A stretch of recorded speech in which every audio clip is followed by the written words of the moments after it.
At our first romantic dinner, my husband got up to take a phone call. Suddenly, an elderly woman at the next table, someone vaguely familiar, wordlessly slid a stack of cash towards me and whispered, "Call a cab fast and flee through the window in the restroom." I barely saved my own life. Hello and welcome. Let us know in the comments where you're watching us from. Don't forget to subscribe to Clara's Stories and leave a like. Enjoy listening. But before all this happened, the evening had been perfect. It was almost ridiculously perfect, like something out of a Sunday afternoon movie. Lydia Brooks, a black woman, sat in the city's most expensive restaurant, the Grand Oak Room, and couldn't stop smiling. She was 36, and for the first time in her life, she felt like she had finally arrived. Her husband, Elias Sterling, sat across from her. Husband. What a meaningful, what a warm word. Only 2 weeks had passed since their small but heartfelt courthouse wedding, and she still couldn't get used to it. "Lydia, why are you smiling like that?" Elias asked. His eyes radiated warmth in the soft light of the crystal chandelier. "Did I say something funny?" "No." She shook her head, sipping her ice-cold champagne. The bubbles fizzed pleasantly on her tongue. "I'm just looking at you and realizing how lucky I am." And it was the pure truth. After the death of her parents 2 years ago, Lydia had been completely alone. She had her job, her beloved flower shop, where she was the head florist and the heart of the team. She had her parents' apartment, a cozy nest in an old but solid building downtown. But in the evenings, the silence in that apartment pressed on her ears. And then Elias had appeared. Tall, charming, 40, with lightly graying temples that suited him astonishingly well. He had come into her shop to buy a bouquet for his mother, and simply stayed. Their romance developed quickly, yet felt so natural, as if they had known each other their whole lives. He courted her beautifully, not giving her cliché roses, but bringing her beloved daisies, because he knew that meant more to a florist. He listened to her stories about her parents, her work, her childhood dreams.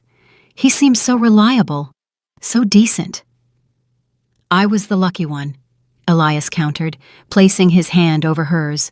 His palm was warm and strong. "To find a woman like you in this day and age is a real miracle. My mother raves about you. She keeps asking when we'll finally bring your things to our new family fortress." Lydia laughed. They jokingly called their future shared 2-bedroom condo, into which Elias would soon move, their family fortress. He was currently still living with his mother, Johanna Sterling, a woman highly respected in the city. She held an important position at City Hall and exuded a mix of composure and authority. Lydia liked her very much, too. Johanna had immediately welcomed her with warmth and maternal affection. The waiter, a young man with perfectly straight posture, refilled their champagne.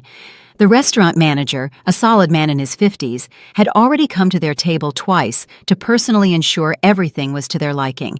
He spoke exclusively to Elias, calling him by name, and looking at him with such reverence that Lydia felt almost embarrassed. Elias took it in stride. He knew how to command a room. "You know, I spoke to my mother today," he continued, taking a sip of wine. "She's so happy for us. She thinks I've finally settled down and that you're the best thing that ever happened to me." It felt good for Lydia to hear that. She knew Elias had had other relationships before her, but he never got lost in details, only vaguely mentioning that their personalities didn't fit. And she didn't need those details. The past was the past. The main thing was that he was with her now. Suddenly his cell phone vibrated in his suit pocket. Elias pulled it out, glanced at the display, and a shadow of annoyance flitted across his face. "Forgive me, darling," he said, standing up. "That's business. Very persistent people. I'll just step into the lobby for literally 2 minutes. It's quieter there. Go ahead and order dessert. Wait, your favorite, the one with the raspberries." He leaned over, kissed her on the forehead, and quickly hurried toward the exit. Lydia watched him go, admiring how elegantly he moved, how expensive his suit was. She smiled again to herself. Everything felt right. Everything was good. She glanced around the room. Wealthy patrons, quiet music, the muted clinking of glassware. At the table next to hers, quite close, sat a lone, elderly woman. She was barely eating, just stirring her cup of tea with a spoon, and for some reason, she was looking intently at Lydia. Lydia gave her a polite smile, but the woman didn't return it. Her face seemed vaguely familiar to Lydia. Where had she seen her? And then it hit her. Of course, she was a regular customer from the flower shop. The sweet old lady who always bought orange Gerbera daisies, and who all the girls affectionately called Gerbera Elsa behind her back. Elsa Miller, she believed. She was always so kind, quiet, always thanked them and wished them a good day. But now she was a different person. The moment Lydia recognized her, the old woman seemed to have been waiting for it. She quickly looked toward the exit where Elias had gone, leaned heavily on the table, and stood up. She took 2 steps toward Lydia's table and bent down low to her. She smelled of valerian root and fear.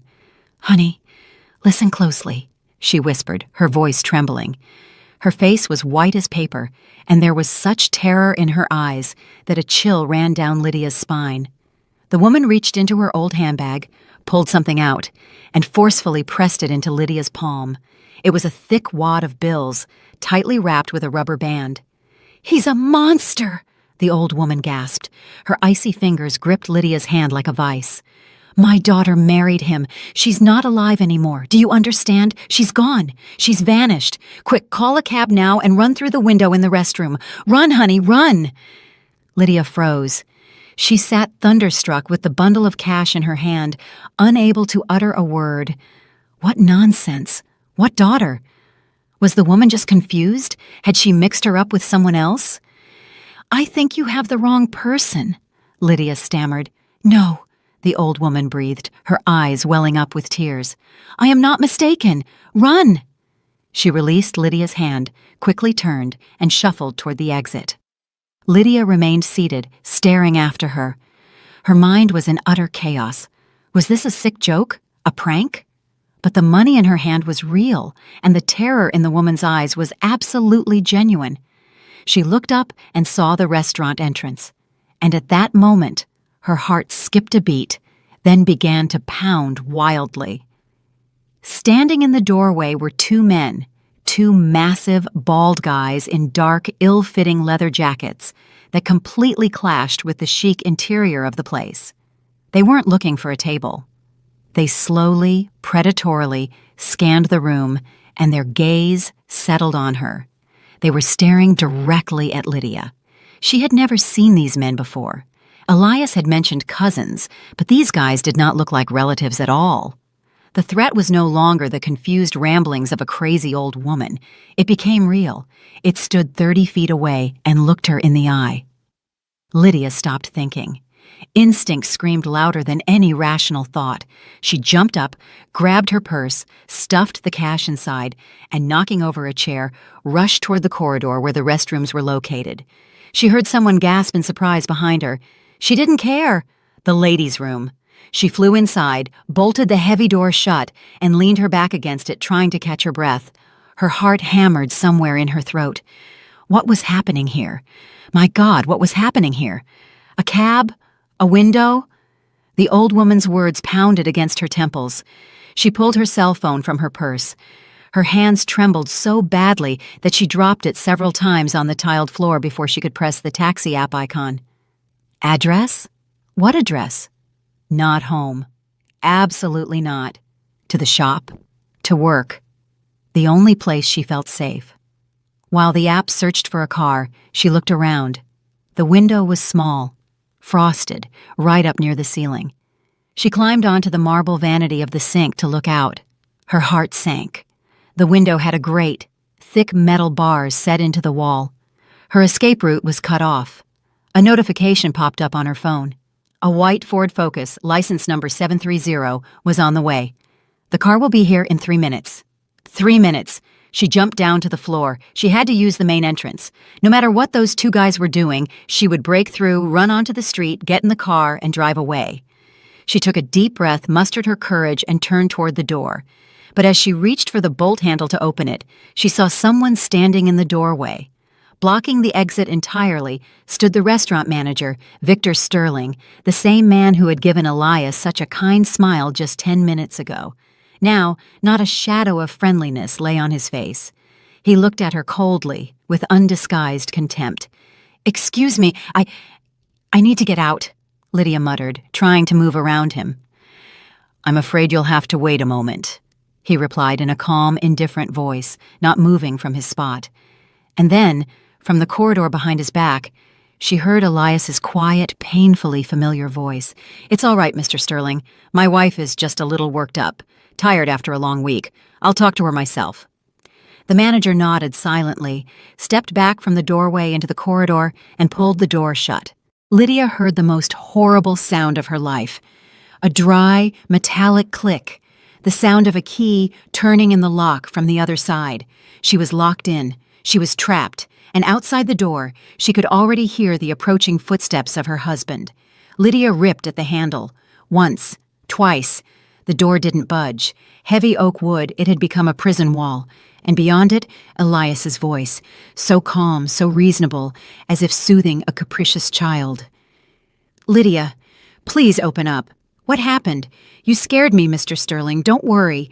She just has a migraine. She acts like this sometimes. I'll calm her down right away."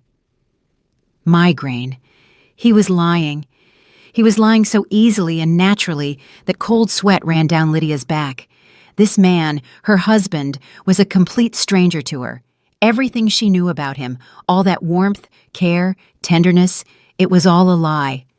The truth was, the locked door, the bald guys in the dining room, and the icy terror in the old woman's eyes. Panic began to flood her consciousness, taking her breath away. She looked around the restroom again. White tiles, gilded faucets, a huge mirror reflecting a pale, confused woman with frantic eyes. That wasn't her. It couldn't be her. Lydia Brooks, the head florist, the calm, sensible Lydia who knew how to handle every capricious flower and every demanding customer. She didn't get into these kinds of stories. This only happened in bad television shows. She had to do something. Think. The window was barred. The door was locked, screaming, calling for help. But who?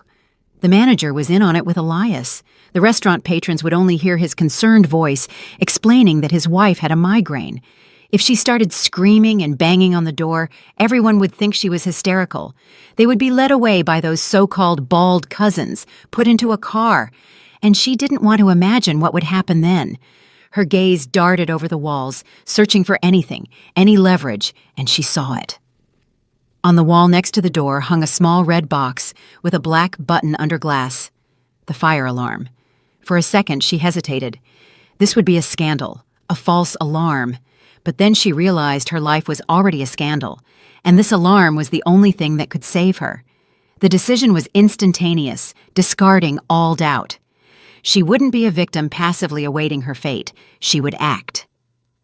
Lydia ripped her purse from her shoulder, heavy with a massive metal buckle.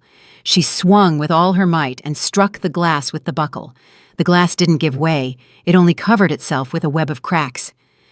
"Lydia, what are you doing?" Elias's voice behind the door grew sharper. "Stop immediately. You're putting me in an awkward position." Awkward position. She was losing the ground beneath her feet, and he was worried about his convenience. The rage gave her strength. She struck again and again. On the third hit, the brittle glass shattered into tiny fragments. Without a second's hesitation, she pushed the large red button. At that very moment, the world exploded in noise. A deafening, broken siren wail blared through the room, making her ears ache. It roared and howled, bouncing off the tiled walls and filling the entire space. It was the most beautiful sound Lydia had ever heard. Behind the door, there were curses. "What the hell?" the manager roared. "She set off the alarm."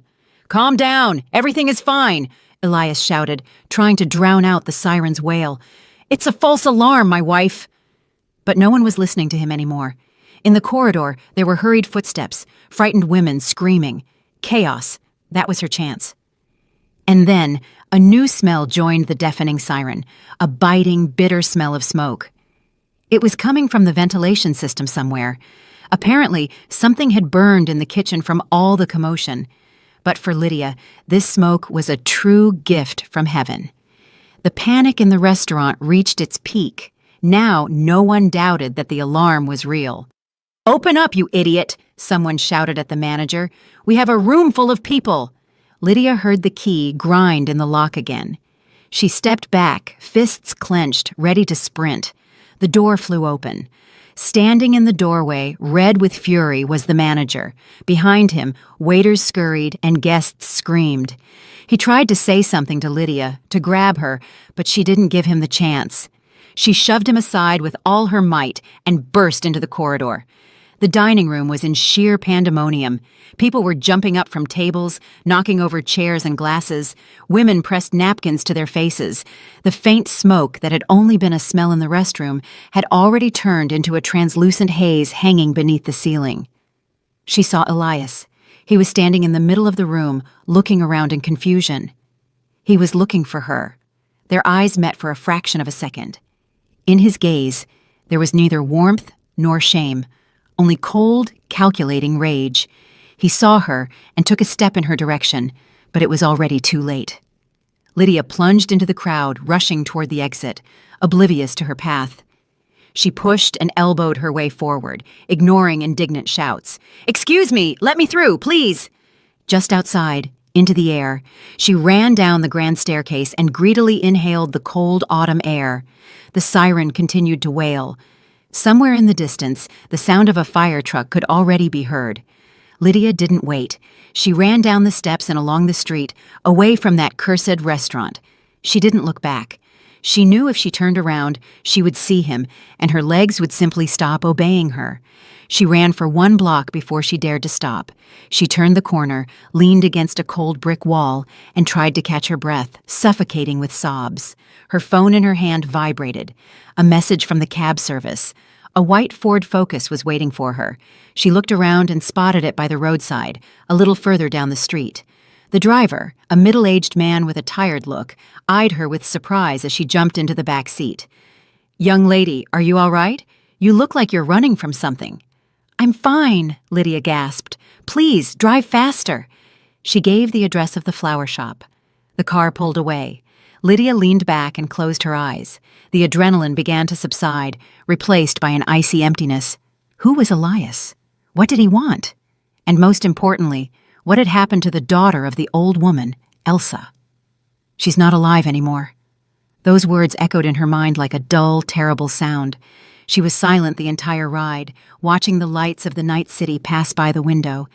Mechanically, she pulled the wad of cash Elsa had given her from her purse, counted out the necessary amount, and handed it to the driver when they stopped in front of the shop. "Keep the change." She jumped out of the car and froze before the familiar door. Lydia's flowers. Her world, her fortress. Every vase, every ribbon, every flower here had been chosen and arranged by her. With trembling hands, she pulled the keys from her pocket, taking a long time to hit the keyhole. Finally, the lock clicked. Inside, it smelled of soil, roses, and lilies, a familiar, homely scent. She stepped in, locked the door with all the deadbolts, and turned on the dim light in the back room. This was her true hideout: a small couch, an old table, her laptop, and a water kettle.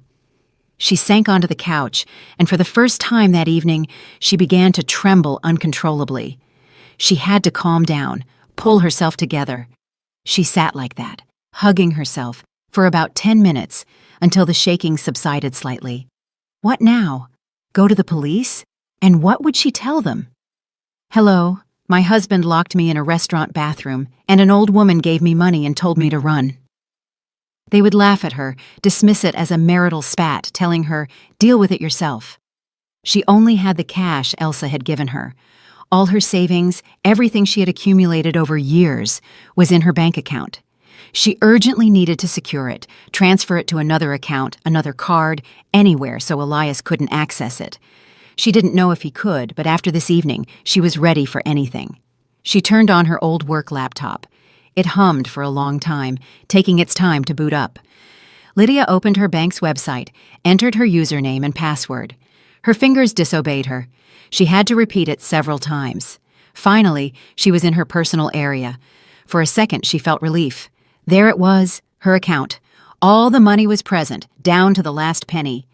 She opened the Transfers tab and selected the option to transfer to another debit card.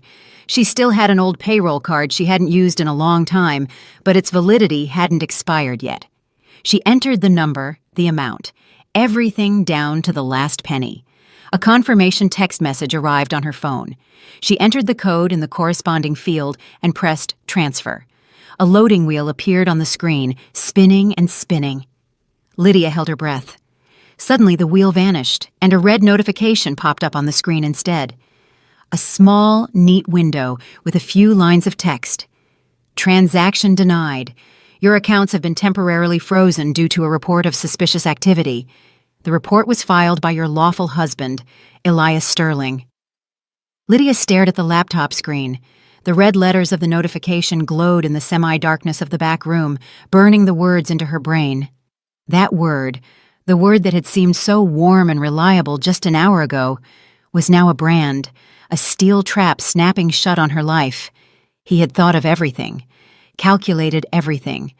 While she sat happily and unsuspecting in the restaurant, he had already acted. He didn't just want to scare her or restrain her. He wanted to neutralize her, take everything from her. She frantically closed the notification and tried to perform the transfer again. Again, she entered the card number, the amount, the text message code, and again, the same red banner, transaction denied. The coldness that had only touched her skin before now penetrated her, freezing all her organs. She wasn't trembling anymore. She was petrified. The flower shop was no longer a sanctuary. He knew this place. He knew she would flee here. It was the second place after home where she felt safe. So he would come here, or he would send his cousins. She had to leave immediately. But where to? Only one address remained in her mind, a place he couldn't take from her. Her apartment, her parents' apartment, her fortress. He could block her money, but he couldn't take the walls she had grown up in. She turned off the laptop, tucked it into her bag along with Elsa's wad of cash, put on her coat, and slipped out onto the street, turning the key twice in the lock of her beloved shop. The nighttime city was deserted and cold. She called another cab, trying not to look around, flinching at every passing car. As the car drove her through the familiar streets, images of the past few weeks raced through her mind. Here, Elias helped her wallpaper the hallway. There, they laughed together, picking out a new couch. Here, he brought her coffee in bed last Sunday. Each of those images, so warm and real, was now poisoned. Everything had been part of the plan. Every gesture, every word, every smile. Everything was a calculated lie leading up to this evening. The cab turned onto her street. The old 5-story building, the sprawling maple tree by the entrance, all so familiar, so painfully known. She paid and leaped out without waiting for the driver to wish her goodnight. Her heart pounded in her chest, but now it wasn't just panic. It was hope. Soon she would go into her apartment, lock herself in with all the deadbolts, and be safe. And tomorrow morning, she would figure something out. She ran up the stairs to her third-floor unit. There it was. The brown faux leather door, number 27, her door. She fumbled in her bag and found the keys. Her fingers wouldn't obey her. The key ring fell to the floor with a loud clang. The echo resonated through the quiet stairwell. She quickly picked them up, selected the right key, and inserted it into the keyhole. The key wouldn't go in. She pulled it out, turned it over, and tried again. The same result. It only went about half an inch deep and hit something hard, as if something was lodged in the lock. Lydia tried the second lower lock. Same story. It couldn't be true. It just couldn't be. She pushed the key into both locks again and again with growing desperation, uselessly. A wild thought shot through her mind. Had someone stuck matches in the locks? But why? The panic she had almost overcome returned with renewed force. She began to knock. First quietly, then louder and louder. "Open up, please, open up! This is the police! What's going on?" No answer. She listened. No sound. Then she began hammering on the door with her fists and feet. "Open up! This is my apartment! I live here!" Her scream was full of despair. At that moment, the lock on the opposite landing clicked, and a door opened slightly. Standing in the doorway was Tamara Davis, the neighbor Lydia had known since childhood. "Lydia, is that you? What happened, honey? Why are you shouting?" "Tamara Davis, I can't get into my home," Lydia gasped, turning to her. "The locks, they won't open." And just then, the door to her apartment slowly opened. But standing on the threshold was not Elias, nor a police officer. Standing there was a completely strange woman in her 50s in a faded bathrobe and worn slippers. Her hair was carelessly tied up in a knot, and her face expressed extreme dissatisfaction. Behind her, it smelled of fried potatoes. "What do you want?" she asked rudely, sizing Lydia up from head to toe. "Why are you making such a racket in the whole stairwell? Have you looked at the time?" Lydia froze. She just stood there, staring at the woman standing in the doorway of her apartment, her home. She couldn't utter a word. "The air is out. I live here," Lydia finally whispered. "What?" the woman chuckled. "I rent here, and who are you? I don't know you." At that moment, other doors in the stairwell began to open. Old Mr. Nelson from the 5th floor peeked out, and the young couple from the 4th. Everyone watched the unfolding scene with curiosity. And then, steps and voices were heard from below on the stairs. Lydia turned around. 2 people were coming up the steps, Elias and his mother, Johanna Sterling. Elias looked concerned and distressed. Johanna Sterling was, as always, the embodiment of composure and dignity. A sorrowful concern was etched on her face. "Please excuse the noise," Elias said, addressing all the neighbors simultaneously. His voice was calm and convincing. "Lydia is a bit overworked, a nervous breakdown. We were just on our way to pick her up and bring her home." Johanna Sterling stepped toward Lydia and gently took her arm. Her fingers were ice cold. "My dear Lydia, come on. You don't have to make a scene. Come to us. You'll rest. Everything will be all right. We are only trying to help you." The neighbors, who had previously watched the situation with confusion, now exchanged knowing glances. Of course, Johanna Sterling, a respected woman, deputy chair of the Metropolitan Housing Authority. She couldn't lie. And Lydia? Yes, she had been a bit nervous lately. Probably really a breakdown. The looks they gave Lydia changed. There was pity and suspicion in them. "This is my apartment," Lydia screamed, tearing her arm away. "For my parents! What is this woman doing here?" "Lydia, my dear, you must be mistaken about something," Tamara Davis said gently but firmly, stepping out of her apartment. "You yourself said you were having problems, debts.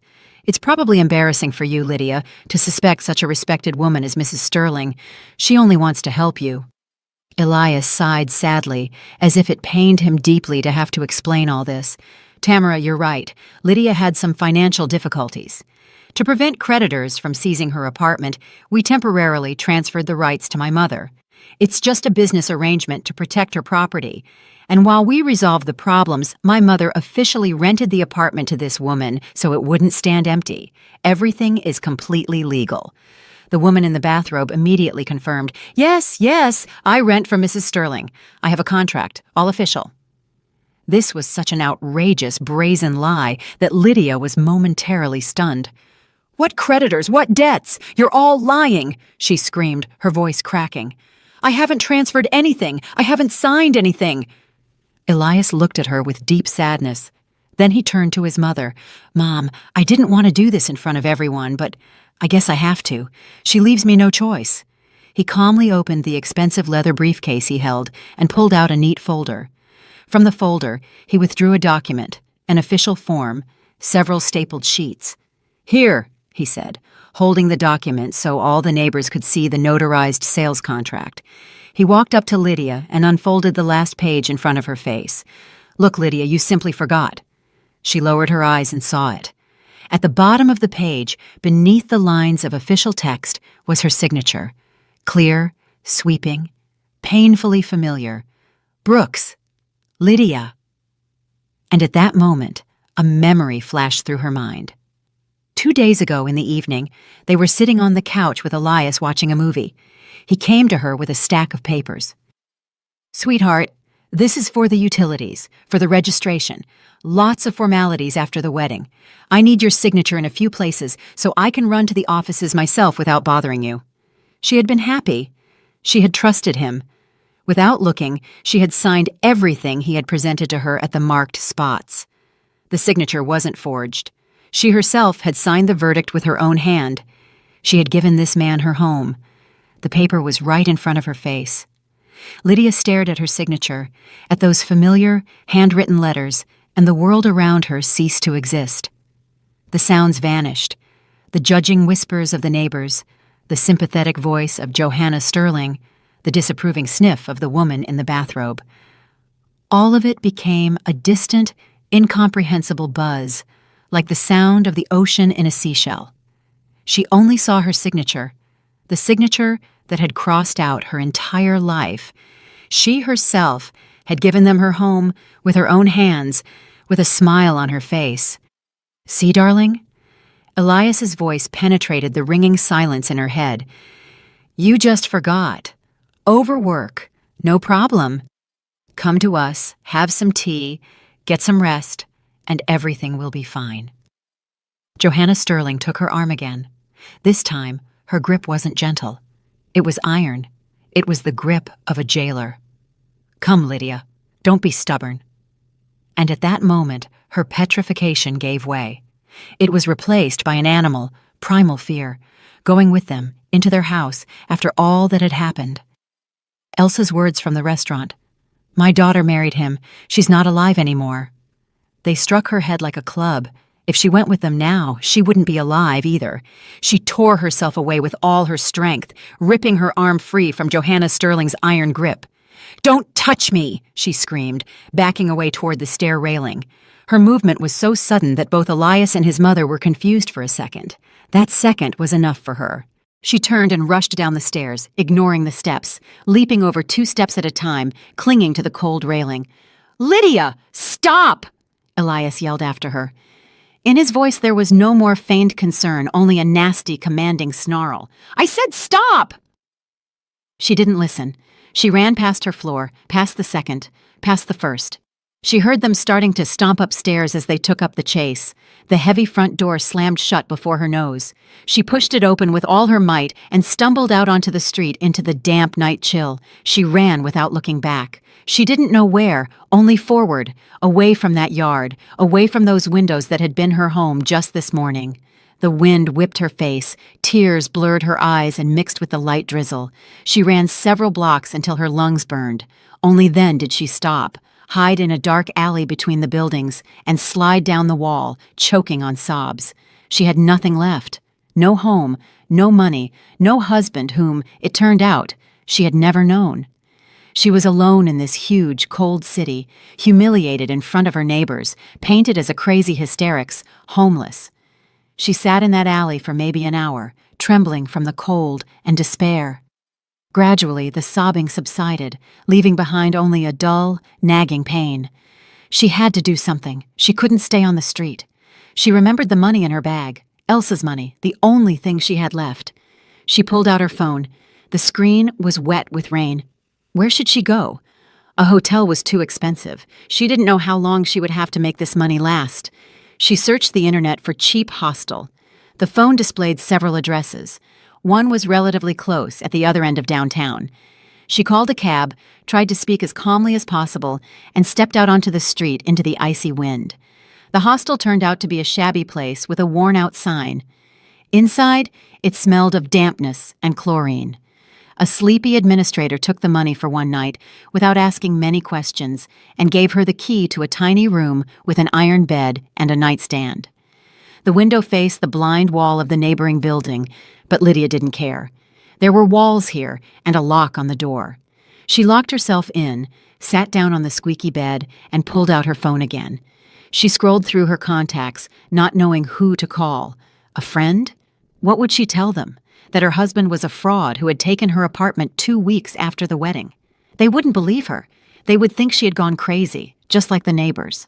Work, her boss, a strict and decent man, wouldn't tolerate such scandals. And then her finger stopped on a name in the phone book. Elsa Miller. Gerbera Elsa. She had saved her number a few months ago when Elsa called to order a bouquet for her neighbor's birthday party. The only person in the entire world who knew the truth. The only one who had tried to warn her. She pressed the call button. Her heart hammered. What if she didn't pick up? What if all this had just been a strange impulse, and now she didn't want to talk to her anymore? After a few long rings, a quiet, shaky voice answered on the other end. "Hello, Elsa Miller," Lydia whispered, her voice breaking. This is Lydia from the flower shop." Silence hung on the other end of the line. For a second, Lydia thought the connection had been cut. "Honey, finally," Elsa said, and there was so much relief in her voice that tears welled up in Lydia's eyes again. "You're alive? Where are you? Are you all right?" "No," Lydia gasped. "I'm not all right at all." She told her everything, haltingly and sobbing, in a few words. About the blocked accounts, the changed locks, the woman in the bathrobe, and the sales contract with her own signature. Elsa listened in silence, without interrupting her. When Lydia finished, she only said 3 words, but she said them in such a firm and convincing tone that a tiny spark of hope ignited in Lydia. "Give me the address. I'm coming." 40 minutes later, there was a quiet knock on the door of her shabby room. It was Elsa. She stepped in, looked over the room, then looked at Lydia, and without a word, she simply walked over and hugged her. And in that maternal, awkward hug, there was more warmth and compassion than in all of Elias's words over the last month. "Come to my place," she said. "You don't belong here." Elsa's apartment was small, modest, but very clean and cozy. It smelled of herbs and old books. Many photos hung on the walls, mainly of the same young woman with big, bright eyes and a kind smile. In one photo, she had braids and a bow. In another, she wore a graduation gown. In a third, she was laughing with a huge bouquet of orange gerberas in her hands. "That's Vera," Elsa said softly, when she noticed Lydia's gaze. "My daughter." She led Lydia into the kitchen, put the kettle on, and got jam from the cupboard. Lydia sat at the table, silent. She couldn't take her eyes off Vera's portrait, which hung directly across from her. "She loved your shop very much," Elsa began, pouring tea into the cups. "She said you were the only one who had the freshest flowers and the finest taste, that you weren't just a salesperson, but a real artist. That's why I recognized you immediately. Not you, me, but I, you." Elsa sat down opposite her. Her face was drawn. Deep shadows lay under her eyes. "What happened to you is almost the same thing that happened to her. One for one. He also appeared so suddenly, charming, attentive. After 3 months, he asked her to marry him. Vera had her own place, a small studio apartment her grandmother had left her. A month after the wedding, he persuaded her to sign the apartment over to him. He said it would be easier that way to get a bigger mortgage for a shared family home, that it was just a formality. She believed him. She loved him. Elsa fell silent, taking a sip of tea. Her hands were trembling. And another month later, they were supposedly out on a boat. That's what he said. A storm came up. The boat capsized. Vera couldn't swim well. He said he tried to save her, but couldn't. They found him on the shore, shocked and hypothermic. They found her 2 days later. The police said it was an accident. "Oh my God," was all Lydia could whisper. "He was such a grieving widower." Elsa scoffed bitterly. "Everyone felt sorry for him. The apartment went to him as the sole heir. He sold it 3 weeks after the funeral, and I didn't believe him for a second. I started secretly investigating, slowly gathering information, and I understood that my Vera wasn't the last one. When I saw him next to you in your shop, I knew you were next. I tracked you, waited for a moment, and when I saw you in the restaurant today, I knew it was my only chance to warn you." Lydia sat there, stunned. Vera's story was her story. Only her ending, the one with the boat and the accident, was still missing. "But how?" she whispered. "How do they pull this off? These documents, the notary public, it all looks so legal. They must have connections, some patrons." Elsa looked at her with a long, heavy gaze.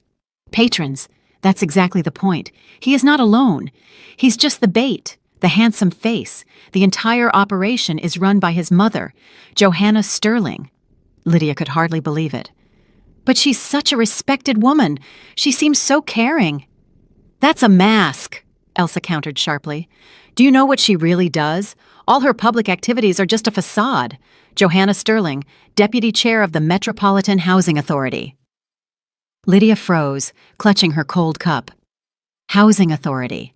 The place where all real estate transactions are registered, where all the archives are kept, where all the official stamps are placed.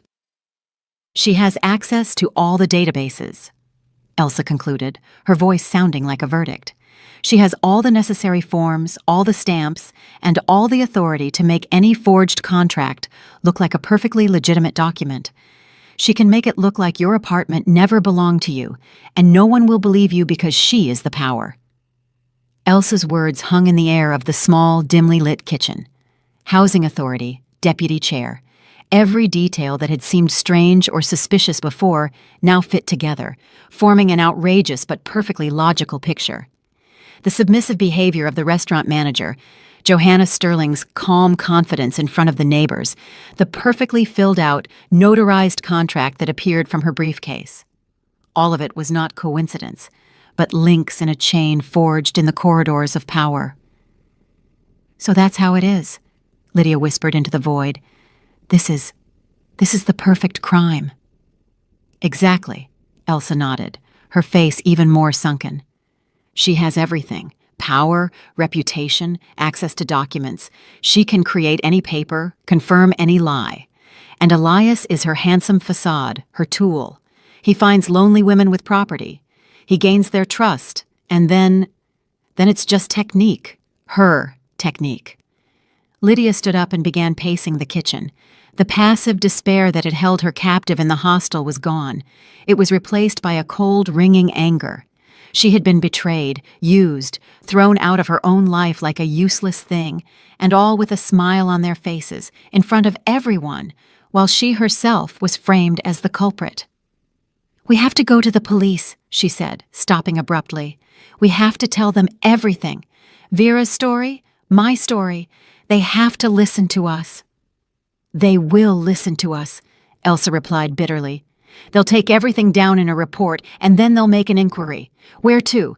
The Metropolitan Housing Authority, to verify the authenticity of your apartment documents. And do you know what answer they will get?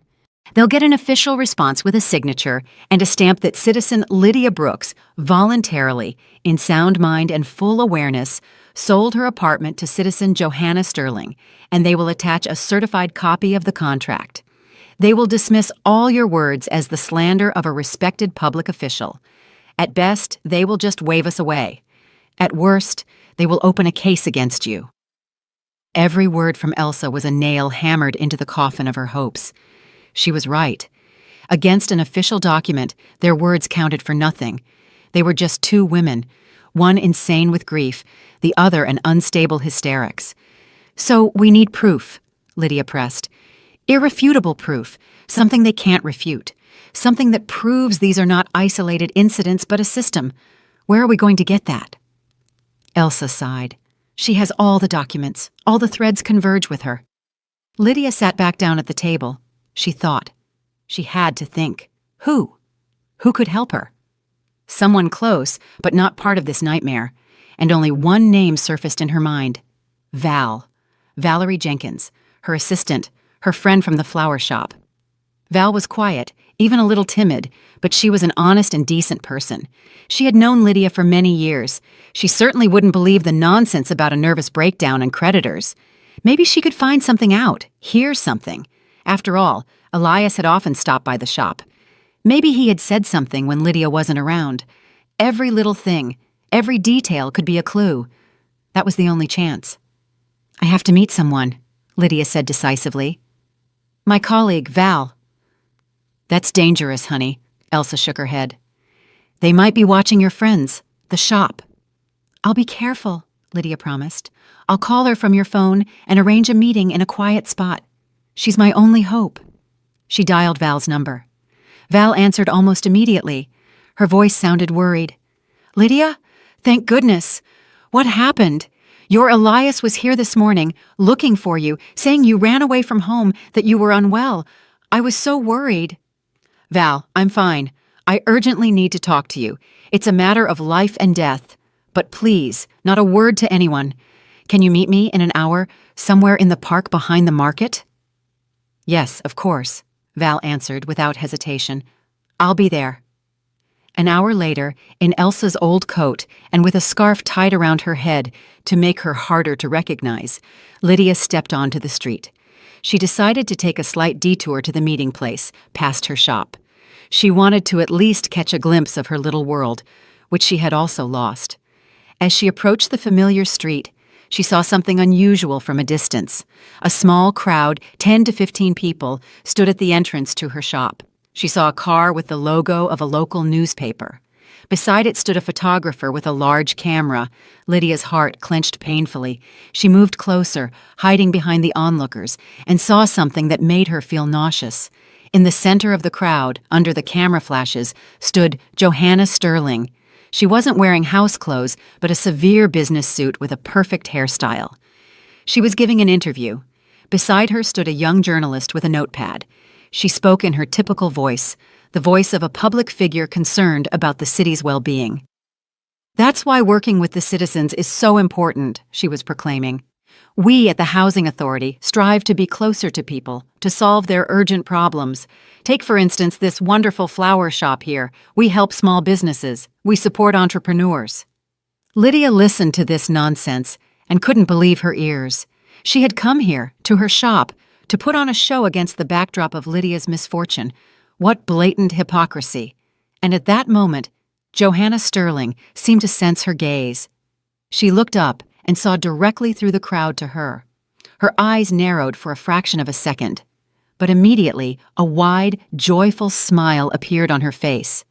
"Lydia, my dear, thank goodness," she cried out loudly across the street, walking directly toward her, pushing the crowd apart.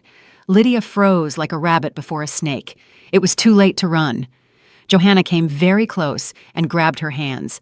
Her grip was again iron. She turned Lydia to face the journalist and photographer. "Look, there's our runaway. We were so worried," she said, her voice trembling with sincere relief. "Lydia, please come home. Stop listening to that poor, grief-stricken old woman who is confused. Elias has forgiven you everything. He's not mad that you took the money. We understand everything. You're under stress. We will help you." It was a devastating blow. In one fell swoop, in front of witnesses and the press, she painted Lydia as a thief who had stolen from her own husband, as an unstable person who had fallen under the influence of a crazy old lady. A whisper started in the crowd. The journalist quickly scribbled something in his pad. The photographer clicked the shutter, capturing the scene. The respectable official and the disheveled, frantic-looking Lydia. At that moment, the shop owner, Peter Walsh, stepped out of the flower shop door. He saw the scene, saw the reporters, and heard Johanna Sterling's words about the stolen money. His face turned red. "Brooks!" he roared, striding toward her. "What are you doing here? A scandal in front of my shop, dragging my name through the dirt next to theft in the newspapers. You're fired! I never want to see you here again. Understood?" He roughly grabbed Lydia by the shoulder and pushed her aside. Away from the entrance, away from the cameras. "Get out of here, lady," he yelled, turning to Johanna. "Sort out your family problems somewhere else." Lydia staggered from the shove. The humiliation was complete. She had lost everything: her home, her money, her reputation, and now her job. She stood in the middle of the street, crushed and dishonored, and the people around her looked at her with contempt and pity. She was pushed out of the crowd. A man roughly said, "Don't stand in the way." And at that moment, as she passed the pale, deathly white Val, who was standing right in front of the entrance, Val made a quick, inconspicuous movement. She slid something cold and metallic into Lydia's palm and quickly squeezed her fingers shut. "I'm so sorry," Val whispered so quietly she could barely be understood. Her eyes were full of horror. "My cousin works as a cleaner at the Housing Authority. She gave me this just in case. Johanna is terribly paranoid. She keeps everything real in her office. She has a personal gray ledger there. I beg you, Lydia, don't tell anyone where you got this." Overwhelmed, Lydia opened her hand. Inside was a key, an ordinary metal office door key. The cold metal of the key dug into her palm. Lydia stood in the middle of the sidewalk, and the world around her disintegrated into disjointed pieces. Her boss's angry face, the clicking of the camera, the pitiful, scornful glances of the passers-by who were already dispersing, losing interest in someone else's suffering. Johanna Sterling, having fulfilled her task, majestically climbed into the waiting black government car. Lydia clenched her fist, hiding the key. She turned and walked away, not paying attention to her path. She wasn't running. She didn't have the strength for that anymore. She walked quickly, almost marching, forcing herself forward, away from this place of total humiliation. In her ears, Val's whisper still rang. "Gray ledger. Don't tell anyone." She returned to Elsa an hour later, wandering through backyards and dark alleys like a real criminal. When she entered the apartment, she went silently into the kitchen, sat down at the table, and opened her fist. The key fell onto the oilcloth with a dull thud. Elsa looked first at the key, then at Lydia's deathly pale face. "What is that?" "It's a key," Lydia replied hoarsely, "to her office at the housing authority." She told her everything that had happened in front of the shop, about the reporters, the public accusation of theft, the firing, and Val's desperate whisper. Elsa took the key in her wrinkled hand, weighing it in her palm. Her eyes, usually filled with quiet grief, shone with a hard, determined fire. "The gray ledger," she repeated Val's words. "If it exists, that's our only chance. Everything must be in there. Names, addresses, dates, proof." "But how do we get in?" Lydia asked. "They won't let us in. And even if they did, what would we do?" "We can't get in during the day," Elsa said firmly. "So we go at night." Lydia winced, breaking into the housing authority at night. "Elsa Miller, that's crazy. They'll catch us, and then what?" "And then what, honey?" Elsa interrupted her. "What more can they take from you? They took your home, they took your money, your job, and your good name. They took my daughter. We have nothing left to lose. This key is our last card in this game, and if we don't play it now, it might be too late tomorrow. They won't leave you alone now that they've started the press smear campaign. They'll find you." She was right. After today's spectacle for the journalists, they wouldn't stop. They would corner her, put her in a mental institution, or there would be another accident. "Fine," Lydia nodded, a cold resolve filling her. "We go tonight." They spent the rest of the day in tense planning. Elsa got an old but detailed city map from the cupboard, and they studied the location of the housing authority. It was a massive gray building from the 1950s, taking up an entire block, an impregnable fortress. But Val had said her cousin worked there as a cleaner, meaning the building had to have a service entrance that the staff used. And the nighttime cleaning had to start late in the evening when all the employees had left. They waited until 11 p.m. The city grew quiet.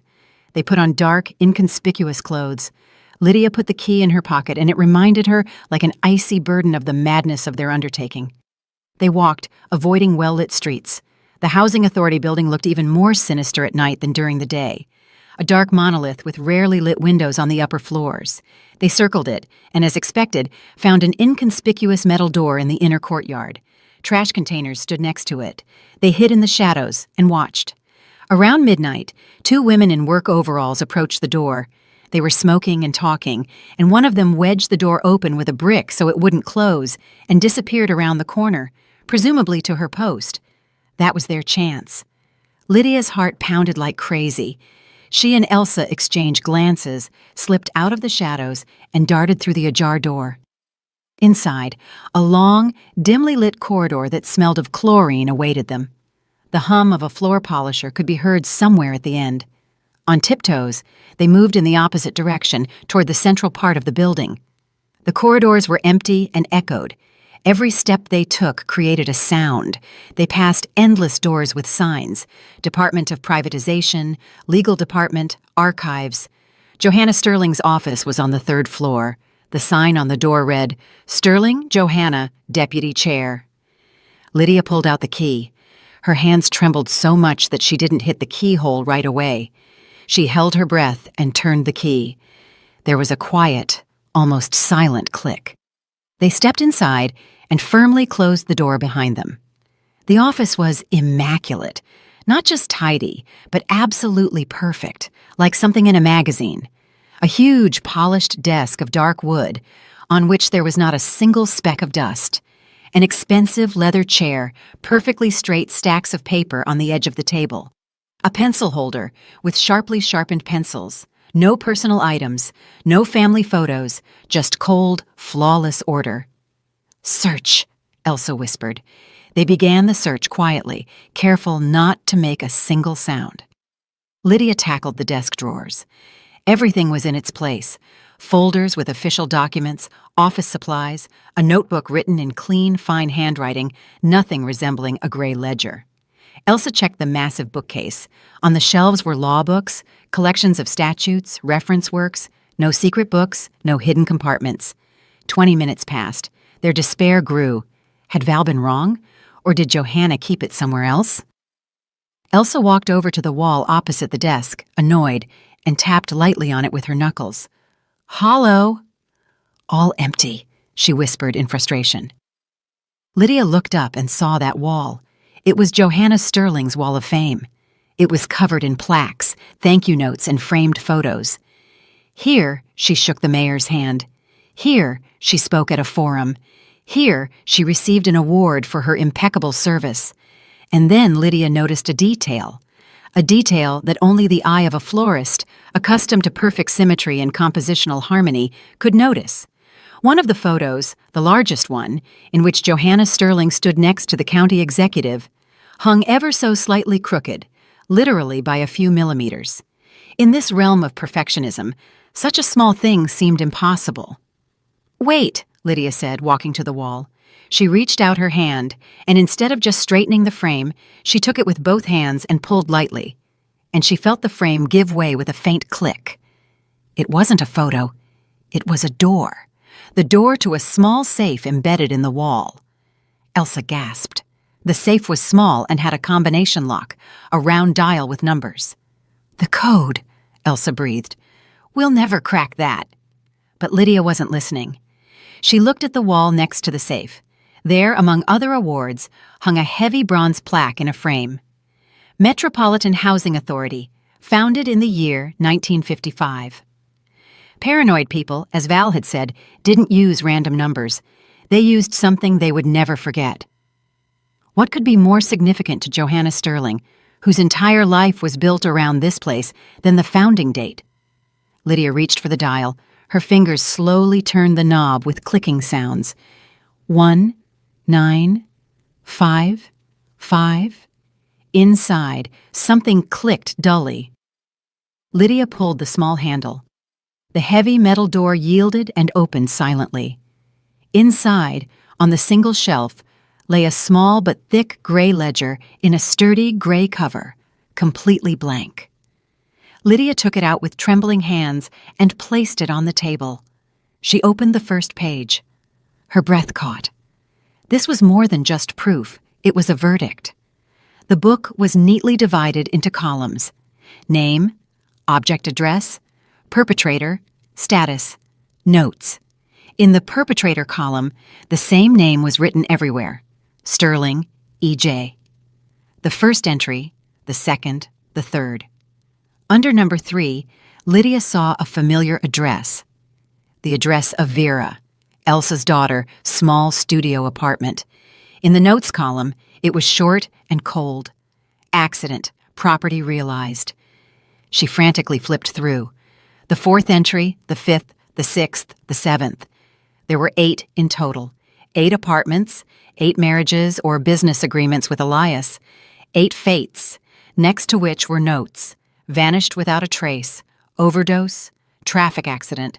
And all of this was sealed with copies of documents certified with the Housing Authority stamp and her mother's signature. The last entry, number 8, was hers. Brooks L., address of her parents' apartment. And in the status column, in neat handwriting, it said, "In progress." Those 2 words, written in even, emotionless handwriting, sent a cold shiver down Lydia's spine. She was just an unfinished item on a to-do list.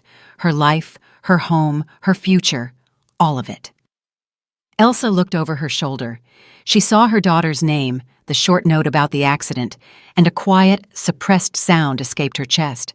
She swayed, and Lydia had to steady her. "Easy, Elsa Miller, take it easy," Lydia whispered, although the ground was giving way beneath her own feet. "We found it. We found what we were looking for. We need to act fast. Take the book." "Madness.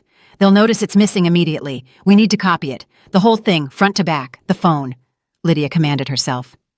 She pulled her old smartphone from her bag. The screen had been cracked 6 months ago, and the battery was almost dead, but the camera worked. She turned it on and feverishly began to photograph the contents of the gray ledger, page by page. Her hands trembled so much that some shots were blurry. She had to repeat them. The click of the shutter in the dead silence of the office seemed deafeningly loud. Elsa stood next to her, clinging to her shoulder, staring intently at the pages where the fate of her daughter and 7 other unfortunates was recorded. "Faster, honey, faster," she whispered. Lydia turned another page. Click, another one. Click! She was already halfway through when both of them froze, hearing a sound that made the blood run cold in their veins. Footsteps were heard in the corridor, not the steps of a night cleaner. They were fast, confident male steps, and they were coming directly toward their door. Lydia rushed to the table, grabbed the gray ledger to push it back into the safe, but it was already too late. The key turned in the lock. The door flew open. Standing on the threshold was Elias. He wasn't wearing the expensive suit from the restaurant, but a simple black turtleneck and jeans, but he didn't look any less dangerous. On the contrary, without the polish and charm, he looked like a predator. His eyes burned with cold rage. He wasn't alone. Peeking anxiously from behind his shoulder was Val. Her face was wet with tears, her lips trembling. "I'm sorry, Lydia," she cried, her voice breaking into a sob. "I'm so sorry. They found out about my cousin, the cleaner.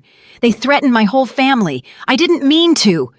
Elias roughly shoved her aside, and she stumbled and fell to her knees in the corridor, where she continued to weep. He stepped into the office. His gaze darted around the room. He saw Elsa, then Lydia, and then the open safe in the wall and the gray ledger on the table. All his composure, all his charm, all his mask fell away in a second. Standing before them was no caring husband, no respected businessman. Standing before them was a cornered, furious animal.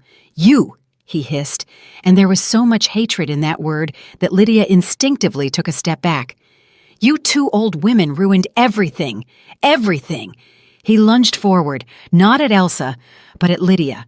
She was the one holding the phone with the evidence. He wanted to snatch it from her, destroy it, obliterate it.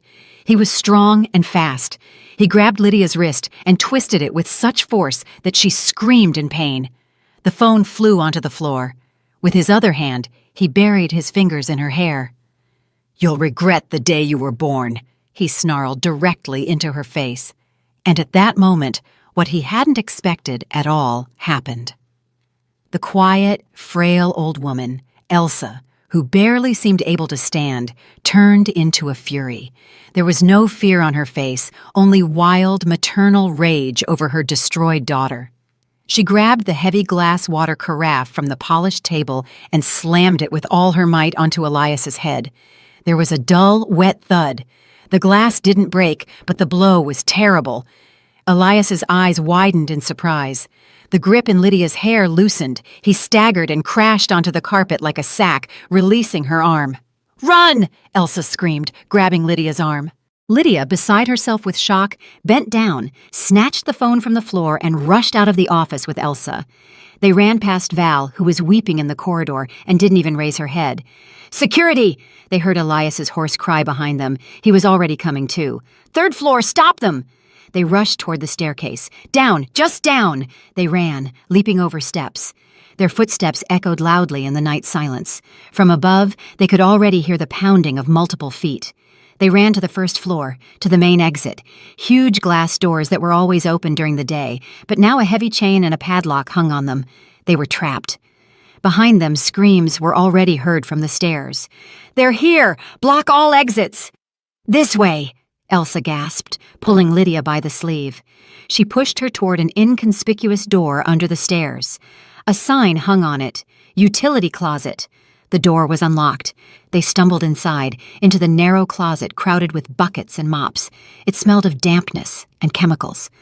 "What? What now?" Lydia whispered, trying to catch her breath. In the corridor, the pounding of feet could already be heard. They were very close. Elsa looked at Lydia with a long, penetrating gaze. There was neither fear nor hatred in her eyes, only firm, icy determination. "Now, honey, you do what I tell you," she said quietly, but authoritatively. She grabbed Lydia by the shoulders. "They're looking for the gray ledger and those who saw it, but the proof is on your phone. You are the only proof." She turned Lydia around and forcefully shoved her back into the closet. Then she followed, positioning herself between Lydia and the approaching security guards. "I'll hold them off," she said without turning around. "No!" Lydia screamed. "Elsa Miller, don't do this!" But Elsa, as if she hadn't heard, shoved her into the closet again. "Tomorrow at noon sharp, there's a forum at the Civic Center auditorium. His mother will receive an award there. Go there. Go and show everyone what you have on your phone. I'm buying you time." And before Lydia could reply, Elsa slammed the closet door shut. There was a click of the old rusty lock that she had turned from the outside. Lydia rushed to the door, beginning to hit it with her fists. "Open up, Elsa Miller, open up!" But in response, she only heard the approaching footsteps and Elias's voice full of rage. "She's in here! Grab her! Where's the other one?" Lydia pressed her eye to the keyhole. She saw the two huge security guards rushing toward Elsa. She stood in the middle of the corridor, small, petite, but with her head held high, looking directly into the eyes of Elias, who was holding his head. "Where is she?" he snarled. Elsa remained silent. He signaled to the security guards. They roughly grabbed her by the arms and dragged her toward the exit. She didn't resist. She only turned her head for a second toward the closet, and Lydia thought she saw her wink. And she, Lydia, was left alone, locked in the dark utility closet, helpless, while she heard the steps of her only friend and her enemy retreating. Lydia spent the entire night on the floor in the cold, dark closet. She didn't cry. The tears had dried up. Inside, there was only a burned-out desert, in the middle of which stood an icy obelisk of rage and determination. Again and again, she repeated Elsa's words in her head. "Go there. Show everyone." It wasn't just a farewell. It was a command, a legacy. Elsa had sacrificed her freedom, perhaps even her life, to give her this chance, and Lydia had no right to squander it. She pressed the phone to herself as if it were the most valuable treasure in the world. In it, in that small piece of plastic and glass, the lives and deaths of 8 people were stored. In it lay her only hope for justice. In the early morning, when the gray sky behind the small, barred window near the ceiling grew lighter, footsteps were heard in the corridor. The early shift of cleaners arrived. They talked loudly, clattering buckets. Lydia heard someone trying to open the door to her closet. "Locked again," a woman's voice grumbled. "What's with this? This lock keeps sticking." "Oh well, let's open it later." She waited until 8 o'clock, when the building began to fill with employees. First, a murmur of voices, the tapping of heels. She waited another half hour until the main flow of people had subsided, and then she made her decision. She tapped lightly on the door. No one answered. Then she knocked harder. "Hello, is anyone there? Open up." Behind the door, footsteps were heard, then a mutter and the grinding of a key in the lock. The cleaner from before opened the door. When she saw Lydia, disheveled and with bags under her eyes, she stepped back in shock. Who are you? How did you get in here?" "Got locked in by accident," Lydia tossed out, and without giving the cleaner time to think, she slipped into the corridor and walked quickly toward the exit. No one paid attention to her. In the morning rush of the offices, everyone was busy with their own affairs. She stepped out onto the street. Freedom. But she had no strength to rejoice. She knew that Elsa had most likely already been taken to the police, accused of assaulting Elias, perhaps even more. And Johanna Sterling remained untouchable.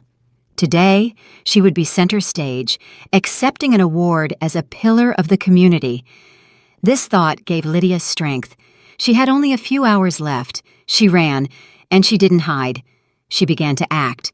First, she went to the nearest coffee shop and ordered the cheapest coffee just to get access to an outlet. Her phone battery was almost dead. While it charged, she searched the internet for information about today's forum. Everything was as Elsa had said. The Civic Center auditorium, starting at 12 p.m., commemorative ceremony for outstanding service to the city. The mayor was the main guest. The award recipient, Johanna Sterling. The next step was the evidence. Storing it only on an old phone was too risky. She found the nearest print shop that offered printing services. With a portion of Elsa's money, she had every page of the gray ledger printed on glossy paper, clear, large, so that every letter, every number, every signature was visible. She made 5 sets. Then she made the most important call. In Elsa's notebook, which she had left on the kitchen table, Lydia found the number of her nephew. She called. "Hello, you don't know me," she began quickly when she heard the man's voice. "My name is Lydia. I'm a friend of Elsa Miller." Someone gasped on the other end of the line. Lydia continued, without giving him a chance to say a word. "I don't have time for explanations, but I know what happened to Vera. I have proof. Today at 12 p.m. at the Civic Center auditorium, there's an event. I will be there. Please come and bring the largest portrait of Vera you have. And do you remember if Elsa ever told you about other families, about people who also lost relatives after they came into contact with Elias Sterling? If you know anyone, call them. Tell them to come too." She hung up without waiting for an answer. She had done everything she could. Now, all that was left was to go through with it. Just before noon, she approached the Civic Center auditorium. Expensive cars were parked outside the entrance. Journalists swarmed around. Inside, in the huge hall with red velvet seats, there were hardly any free seats left. An orchestra was playing. On the stage, the mayor and other important officials sat on the presidium. And among them, in an elegant bright suit, sat Johanna Sterling. She smiled kindly, nodding to acquaintances in the hall. Lydia tucked the folders with the printouts into her bag. Her appearance was terrible. Disheveled hair, wrinkled clothes from the day before, a bruise on her cheekbone where Elias had grabbed her. She was the living embodiment of a victim going into her final battle. She entered the hall. The usher at the entrance tried to stop her, but she simply walked past him, her gaze fixed straight ahead. She walked down the center aisle, directly toward the stage. The music stopped. People in the hall began to turn around, staring in astonishment at the strange, ragged woman, disturbing the solemnity of the moment. Johanna Sterling saw her too. The smile on her face froze, turning into an icy mask. She whispered something to the security guard at the edge of the stage. 2 strong men in suits immediately stepped into Lydia's path, blocking her passage. "Ma'am, you can't go through here," one of them said roughly, blocking her way. Lydia stopped. She was 30 feet from the stage. The whole hall was looking at her. She opened her mouth to scream, to say at least something before she was thrown out. But someone beat her to it. In the first row, right in front of the stage, a man suddenly stood up. He wore a simple worker's jacket. Lydia didn't recognize him right away. "Let her through," he said loudly to the hall, addressing the security guards. "Let her speak. That's my father." The man took a step forward, placing himself between Lydia and the guards. He wasn't looking at Lydia, but directly into the eyes of Johanna Sterling, who was sitting on the stage. His voice trembled with suppressed anger. "The apartment of my father is also listed in that gray ledger." The mechanic's words echoed in the deafening silence like a gunshot. He wasn't screaming. He said it calmly, with heavy, painfully gained conviction, and that made his words even more weighty. For a moment, there was absolute, deadly silence in the huge hall. The orchestra froze with bows raised. The journalists who had been filming the presidium abruptly turned their cameras onto the man in the worker's jacket. The security guards blocking Lydia's way stood undecided. Their order was not to let the crazy woman through, but now she wasn't just crazy. She had a witness. The mayor on the stage looked at Johanna Sterling with confusion, awaiting an explanation, but the face of the community pillar had turned to stone. The icy mask of composure cracked, revealing raw, animal fury underneath. She understood that the situation was spinning out of control. Lydia needed exactly that second of delay. She took a step, bypassed the frozen security guards, then another. She wasn't running. She was walking. She walked down the center aisle toward the stage, and every step she took echoed in the ensuing silence. Hundreds of eyes followed her. This disheveled woman in wrinkled clothes who was walking toward the city's most influential person. "Grab her," Johanna finally came to. Her voice, usually so calm and authoritative, was sharp and piercing. "Get her out of the hall immediately." The security guards flinched, preparing to execute the command, but it was already too late. Lydia had ascended the 3 steps to the stage. The master of ceremonies, a startled young man, retreated from his podium. Lydia walked over, took the heavy, cold microphone in her hand, and turned to the hall. In the first row, she saw Elias. He jumped up from his seat. A white bandage flashed under the hair on his head, the result of Elsa's glass carafe. His face was contorted with malice. "She's crazy!" he screamed, drowning out the murmur that arose in the hall. "She needs treatment. She stole money from us and is now talking nonsense. Call the police!" The police? That was exactly what Lydia wanted. She brought the microphone to her lips and took a deep breath. Her voice, amplified by the loudspeakers, boomed through the vault of the huge hall. "My name is Lydia Brooks." She paused so everyone could hear and remember her name. "2 weeks ago, I married this man." She nodded toward Elias. "And yesterday, he, along with his mother, the respected Johanna Sterling, threw me out of my own apartment, the apartment I supposedly sold to her myself." An indignant uproar arose in the hall. Johanna Sterling leaped up from her seat on the presidium.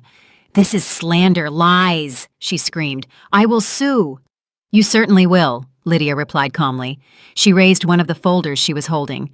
"They called me a thief, a crazy person, and this—" She held up the printed sheet so everyone could see the columns and numbers. "This is the real list of your service to the city, Mrs. Sterling, your list of properties." She didn't wait for a reaction. She began to read slowly, clearly, so that every word reached everyone in the hall. Number 1, James Harrison, born 1948, vanished without a trace in 2019. His 2-bedroom condo on Goethe Street was inherited by a distant relative and then sold. Perpetrator of the transaction: Sterling Elias. The mechanic standing in the aisle clenched his fists. "That's my father," he said dully, and the people around him backed away. Lydia turned the page. Number 2, Samantha Green, born 1977, died in a traffic accident in 2020. Her studio apartment on Peace Avenue went by will to her partner, Sterling Elias. She looked up. There was dead silence in the hall. Everyone listened, holding their breath. Journalists pushed each other aside and stormed toward the stage, clicking their cameras.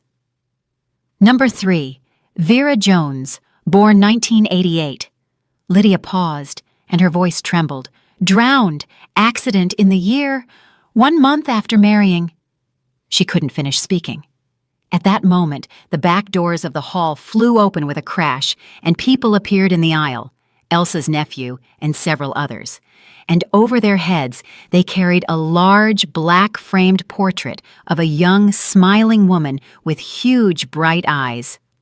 From the portrait, Vera Jones looked out at the entire silent hall. A cry of horror and pity went through the hall. It was no longer just a list of names. The tragedy had a face. "That's my sister!" Elsa's nephew screamed, his voice breaking. "And our aunt, her mother, was arrested yesterday for trying to save this woman." He pointed to Lydia. And then the hall erupted into chaos. People were standing up everywhere. "Michael Baker, that's my brother!" shouted a woman from the back rows. "The Wilsons, those were our neighbors. They moved out so suddenly," someone nearby whispered. There was complete pandemonium. People were shouting, pointing fingers at the stage, at the petrified Johanna, and the staggering Elias in the aisle. The reputation that Johanna Sterling had built over decades crumbled to ashes in 5 minutes. Her name, which had been a synonym for respect and honor, was now being dragged through the mud. The mayor, deathly pale, realized he was sitting on a stage with a monster. This scandal could bury his career, too. He abruptly turned to the chief of city police, who was also sitting in full dress uniform on the presidium, and said something authoritative, waving his hand toward Sterling. Lydia saw all this as if through a veil. She had fulfilled her task. She had taken revenge for Vera, for Elsa, for herself, and for 7 other people she didn't know. She lowered the microphone. Police officers were already making their way to the stage. They pushed the journalists aside, forming a corridor. Lydia descended from the stage and walked toward the commanding officer. Silently, without a single word, she handed him one of the folders with all the printouts of the pages from the gray ledger. "Everything is here," she said quietly. "Names, addresses, dates, and I have the photos of the originals on my phone." The officer took the folder and quickly flipped through the pages. His face grew darker with each sheet. He looked up at Lydia, then at the stage, and gave a command to his subordinates. Lydia stepped aside, leaning against the wall, and watched the end of this nightmare. She saw 2 police officers approaching Johanna Sterling. She yelled at them, waving some kind of ID, talking about her connections, but that didn't work anymore. One of the officers calmly took her arm and put handcuffs on her. The second did the same with her other arm. The community pillar had become an ordinary arrested person. Elias was caught in the aisle when he tried to break through to the exit. He wasn't so calm. He snarled, pulled away, shouting, "Damn it!" But he was quickly overpowered and also led toward the exit, dragged across the carpet. As they were being led out of the hall, Johanna Sterling looked at Lydia one last time. In her eyes, there was neither power nor confidence, only pure, helpless hatred. Lydia stood leaning against the wall, watching the door close behind her enemies. It was all over. Elsa's nephew approached her. "Thank you," he simply said, "for what you did for her, for all of us." Lydia only nodded silently. The next day, Elsa was released. All charges against her were dropped. A week later, after the intervention of the district attorney's office, all of the Sterling's property transactions were declared null and void. Lydia got her apartment back. She entered it alone. Inside, it still smelled foreign, of fried potatoes and cheap air freshener. She tore open all the windows, let the fresh wind rush in, and then she did what she did best. She went to her flower shop. The owner himself had called her, apologizing profusely and begging her to come back. She returned with arms full of white lilies, eucalyptus, and baby's breath. Back at home, she turned on music and set to work. She sorted the flowers, trimmed the stems, arranged huge, cleansing bouquets, and with every flower her hands placed in a vase, she felt all the dirt, the pain, and the fear receding from her home, from her life, leaving behind only purity, light, and hope. She had reclaimed her home. She had reclaimed her life. That is an incredibly tense story, dear listeners. A story that honestly still leaves you feeling a bit uneasy. It's about how fragile our happiness can be and how important it is to find the strength not to give up when the whole world collapses, but to stand up for yourself. You sit there and ask yourself, did Lydia do the right thing? Was it right to go up against an entire system like that alone, risking the last thing she had, her freedom and her life? Was there perhaps another, safer way? But which one? If the very people who are supposed to protect the law are breaking it themselves, how would you have acted in her place? Would you have shown the same courage? And how do you judge Elsa's act? She deliberately put herself in the hands of those criminals, sacrificing herself to buy Lydia time and a chance for justice. Was such a sacrifice justified? I would be extremely interested to read your thoughts on this. Perhaps you have questions or interesting observations about this story, something that seemed particularly important to you, or something you completely disagree with. Please don't hesitate to write everything you think in the comments under this video. Let's discuss it together. And of course, if this story captivated you, if you were rooting for the heroines until the end, I would be very grateful if you leave a like, subscribe to Clara's Stories, and share your opinion in the comments. Your support is the most important thing to us. I wish that you only encounter honest and good people on your path, and that you never have to face such deceit. All the best. At the end of this video, a small window will appear in the center of the screen. Please click on it. There you will find our other most exciting stories. Please consider that creating this type of content requires time, effort, and care to provide you with captivating and high-quality stories like this one. If you like my work and want Clara's Stories to continue publishing exciting narratives like this, I would greatly appreciate a small donation. Every contribution helps keep these stories alive. Thank you for your generosity. I walked out of that auditorium with my hands still shaking, but for the first time in days, I could breathe again. Everything I'd been through, the fear, the humiliation, the moments when I thought my life was over, brought me to one simple truth. Sometimes, the people who smile the widest hide the darkest intentions. And sometimes, the smallest act of courage, even when you feel broken, is enough to turn everything around. If you're listening to me right now and you're going through something that feels impossible, I want you to remember this. You are stronger than the trap you're in, and there is always a way out. Always. Hope has a way of finding those who refuse to let go. If you agree with me and enjoyed my story, show it with a like.